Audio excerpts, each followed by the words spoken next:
I had been seeing a therapist, but she started asking me too many questions. I got a referral from Berkeley for a therapist with tiny hands, but he didn't want to see me as a patient. There was the guy who had a hot tub in his front yard and wore a dashiki to our first appointment. He was fine, but I started seeing my wife's therapist again. She was okay. She would ask me to do things like sit down and write your younger self a letter. What would you say to yourself? I would say, do you have the name of another therapist, one who can ask me better questions than that?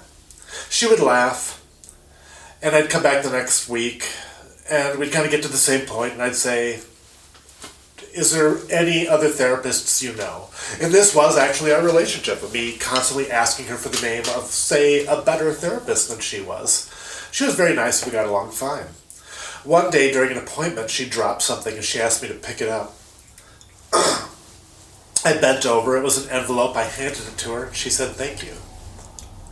The next week, she canceled. The week after that, she said, I have something to tell you. I have advanced cancer, and it has eaten through my spine. That is why I couldn't pick up the envelope. I did not know it at the time, but I'm going to die. I'm going to die in 4 to 5 weeks. I said, I'm very, very sorry to hear that. Maybe you have the name of another therapist that you could give me. She laughed, and she said, maybe next week we can have a phone appointment.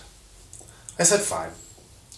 And she called me, and she sounded really dreamy and kind of drugged up. And she sounded very tired. And we talked about what was going on with her and that she was at the end of her life. And we spoke really frankly.